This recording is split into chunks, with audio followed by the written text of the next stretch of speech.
एक महिला जो मार्केट में एक सुनार के पास चली जाती है और वहाँ जाने के बाद अपनी बेटी के लिए जो उसने आभूषण बनवा रखे थे उन्हें आज वो पैक करवा लेती है और पैक करवा कर अपने घर ले जाने वाली होती है। दोस्तों दरअसल 4 दिन बाद उसकी बेटी की शादी होने वाली थी। पहले ही उसने साई वगैरह दे रखी थी, आज तो बस उनको लेकर घर के लिए निकलना था।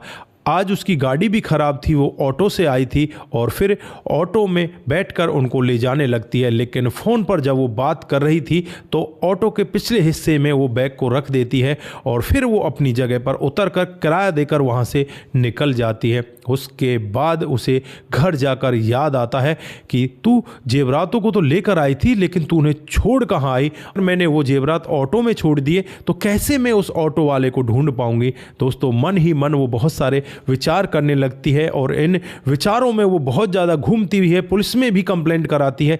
4 दिन का समय इसी तरह से बीत जाता है। चौथा दिन आज जो शादी वाला होता है, अब ये घबराने लगती है, करूँ तो मैं क्या करूँ? आज शाम को मेरी बेटी की शादी है। बहुत तरह के विचार करने लगती है कि इस तरह के जेवरात अब कैसे बनेंगे। ये मेरी बेटी के पसंद के जेवरात थे, उसने अपनी पसंद से बनवाए थे और मैं हाल फिलहाल अगर दोबारा सुनार के पास जाती हूँ तो वो ऐसे जेवरात मुझे नहीं दे पाएगा। मेरी बेटी शादी में बहुत ज़्यादा खुश है, उसके लिए मैं क्या करूँगी? शाम को मेरा बिल्कुल दिमाग ख़राब हो जाएगा, मेरी बेटी का दिमाग ख़राब हो जाएगा। दोस्तों शाम को कुछ होता ऐसा है कि उनके दरवाजे पर एक रिक्शे वाला आ जाता है और रिक्शे वाला उनसे कहने लगता है कि मैडम क्या ये लाल बैग आपका है?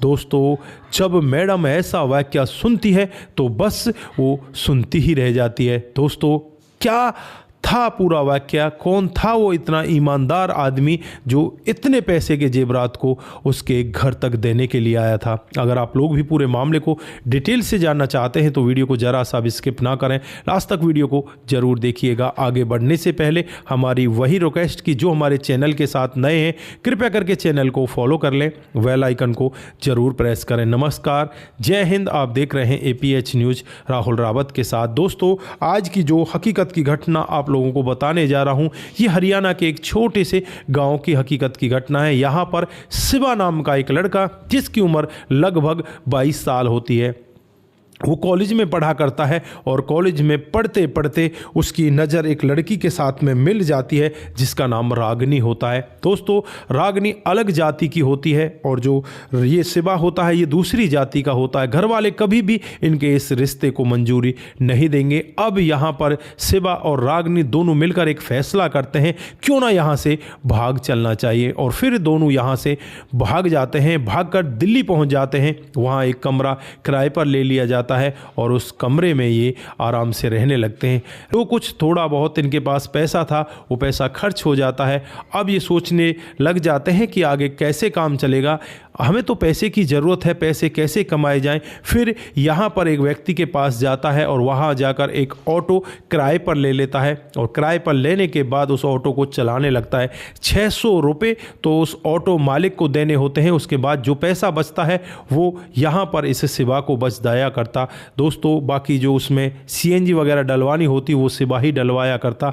इसी तरह से धीरे धीरे समय बीतने लगता है। समय के हिसाब से ही अब इसके पास कुछ पैसे जुड़ने लगते हैं तो ये सोचता है क्यों ना अपना एक ऑटो ले लिया जाए। दोस्तों ये फिर अपना कुछ डाउन पेमेंट देकर एक ऑटो खरीद लेता है और फिर उस ऑटो की किस्त भरने लगता है। धीरे धीरे समय बीतने लगता है। समय के हिसाब से ही वो ऑटो इसका खुद का अपना हो जाता है और अब इनके जीवन में एक और बहुत बड़ी खुशी आती है। यहाँ पर शिवा को एक लड़का हो जाता है। दोस्तों ये चारों तरफ मिठाई बांटता है। उसके बाद यहाँ पर ये अपने कामकाज में आगे लग जाता है। जैसे ही धीरे धीरे करके 3 महीने का समय बीतता है। 3 महीने के बाद जो इसका बेटा होता है अचानक ही बहुत ज़्यादा बीमार हो जाता है और बीमारी के चलते हुए एक प्राइवेट हॉस्पिटल में उसे एडमिट करना पड़ता है और यहाँ पर उसके इलाज के लिए लगभग 2.5 लाख रुपये चाहिए। अब इसके पास 2.5 लाख रुपए नहीं है। ये कहाँ से 2.5 लाख रुपए लेकर आए? अपने घर वालों से तो इसने नाता तोड़ ही दिया था, अपने रिश्तेदारों से भी नाता तोड़ दिया था, क्योंकि जब ये अपने घर परिवार को छोड़कर आया था, जो वहाँ इसके पास सिम हुआ करती थी, उस सिम को वहीं पर तोड़कर आ जाता है। यहाँ आकर नई सिम लेता है, नया फ़ोन लेता है, सारे कुछ सिस्टम इसके बदल जाते हैं। यहाँ पर 2-4 इसके कोई यार दोस्त होते हैं जो ऑटो चलाने वाले होते हैं, वो बस यहाँ पर 10-20 हज़ार की इसकी मदद कर सकते थे। अब ये करे तो क्या करे, सोच में पड़ जाता है, यार बेटे की भी जान बचानी है और पैसों की भी ज़रूरत है। तो फिर यहाँ पर ये व्यक्ति अपने उस ऑटो को बेच देता है और अपने बेटे का इलाज कराता है। अब बेटे का इलाज हो जाता है तो उसके बाद ये फिर अपने घर पर आ जाता है। अब ये करे तो क्या करे, इसे तो फिर पैसों की ज़रूरत है, इसे तो हर दिन कमाना और उसके बाद खाना। अब तो इसके पास खाने के भी पैसे नहीं, अब ये करे तो क्या करे। फिर ये सोचने लगता है कि यार क्यों ना कि उसी साहूकार के पास जाया जाए जहाँ पर स्टार्टिंग में तुमने ऑटो लिया था। अब वो उसी साहूकार के पास पहुँच जाता है जिसके पास काफ़ी सारे ऑटो होते हैं और वो ऑटो को 600 रुपये पर डे में दिया करता।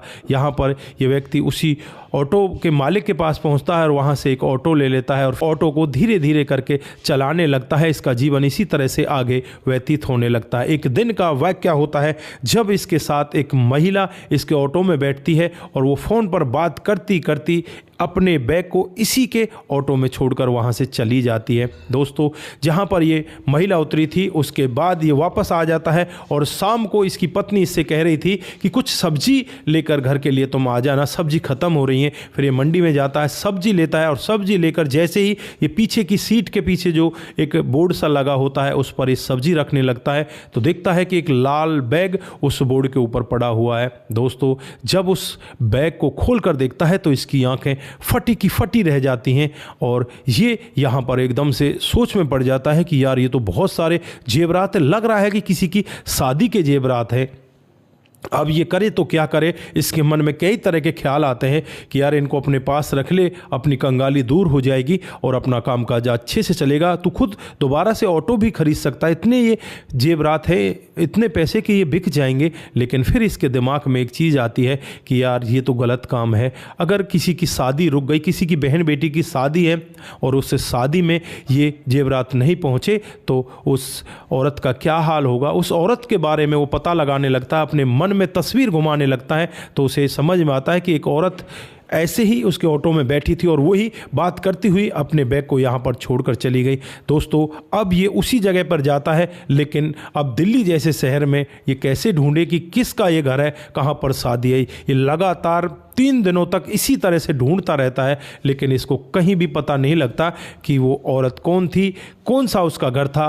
वैसे तो ये किसी को भी दे सकता था, लेकिन किसी को कैसे दे दे, क्योंकि यहाँ पर जेवरात का मामला था। अगर किसी को ऐसे ही दे देता तो वो लेकर इन्हें भाग जाता और फिर यहाँ पर ये सोचता ही रह जाता। दोस्तों, फिर जैसे ही चौथा दिन होता है जब ये एक घर के बाहर जाता है और वहाँ जाकर देखता है कि इस घर में आज यहाँ पर ब्याह शादी का शायद कोई प्रोग्राम है। एक टेंट लगा हुआ है और लोगों की हलचल है। वहीं पर एक महिला घूम रही है जो बहुत ही परेशान सी दिखाई दे रही है। दोस्तों, अब यहाँ पर ये ऑटो वाला उस घर के सामने जाकर खड़ा हो जाता है और जब उस महिला को देखता है तो बस महिला इसे देखकर एकदम से कहने लगती है कि आप तो वही ऑटो वाले हो ना जो उस दिन मुझे छोड़कर गए थे। तो यहाँ पर ये लड़का कहता है कि हाँ मैडम, मैं वही ऑटो वाला हूँ और आपको मैं आपका कोई सामान लौटाने के लिए आया हूँ। दोस्तों, यहाँ पर ये महिला एकदम से उसकी तरफ देखने लगती है कि क्या कह रहे हो तुम। वो कहता है कि हाँ मैडम, आपके कुछ जेवरात हमारे ऑटो में रह गए थे और मैं पिछले 3 दिनों से आपके घर को ढूंढ रहा हूँ। मुझे लग रहा था कि शायद कोई शादी का प्रोग्राम आपके घर में है, इसलिए ये जेवरात आपने बनवाए हैं। अब मैं यहाँ पर आपको ढूंढते ढूंढते पहुँच ही गया हूँ और आप अपने ये जेवरात मुझसे ले लीजिए। दोस्तों, यहाँ पर उस मैडम की खुशी का ठिकाना नहीं होता। हालांकि धन दौलत की उनके पास कोई कमी नहीं थी, लेकिन बेटी की पसंद से जो जेवरात बने थे वो दोबारा इतनी जल्दी नहीं बन पाते, क्योंकि वो पसंद करके स्पेशल ही जेवरात बनवाए थे। और अब यहाँ पर वो अपनी बेटी को भी नाराज नहीं करने वाली थी कि बेटी के लिए जेवरात तो चाहिए, इसलिए वो दूसरे जेवरात का ऑर्डर भी दे देती है। लेकिन इतनी जल्दी वो जेवरात तैयार होने वाले नहीं थे। आज यहाँ पर वो जेवरात जब इस मैडम को मिलते हैं तो उसकी खुशी का कोई ठिकाना नहीं होता। वो बहुत ज़्यादा खुश होती है और कहने लगती है कि आप जैसे ईमानदार भी हमारे इस देश और इस समाज के अंदर हैं।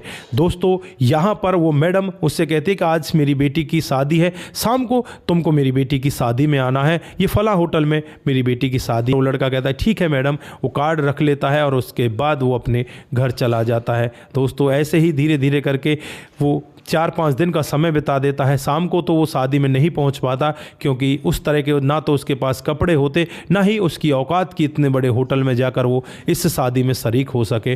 दोस्तों, उसके बाद यहाँ पर अब ये लड़का परेशान सा रहने लगता है कि यार पता नहीं मुझे कब मेरा ऑटो मिलेगा, कब मैं अपना खुद का ऑटो खरीदूंगा। और फिर ये सोचते सोचते वो वहाँ पर बैठा होता, तभी वहाँ पर वो मैडम आ जाती है जो इसे कार्ड देकर गई थी। वो खुद इसे ढूंढती हुई वहाँ पर पहुंच जाती है और जब इसको देखती है तो इससे कहने लगती है कि तुम तो वही हो ना ऑटो वाले। तो ये कहता है कि हाँ, मैं वही ऑटो वाला हूँ। दोस्तों, उसके बाद मैडम इसे अपने साथ गाड़ी में बिठाती है और एक एजेंसी पर लेकर जाती है। वहाँ जाने के बाद इसे एक नया ऑटो दिलाती है और कहती है कि ये ऑटो लो और अपने जीवन को आगे बढ़ाओ। तो यहाँ पर वो लड़का कहने लगता है कि मैडम, आप इतना एहसान मेरे ऊपर क्यों करना चाहती हो।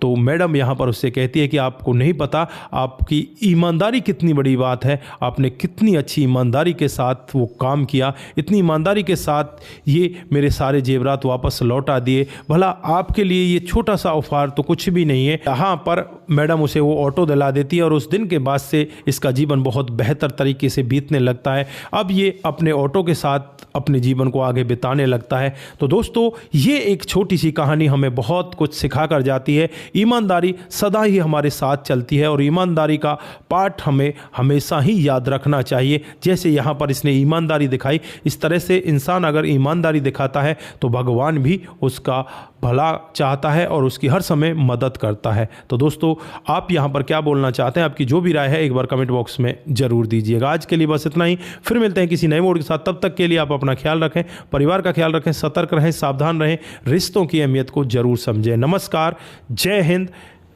जय भारत।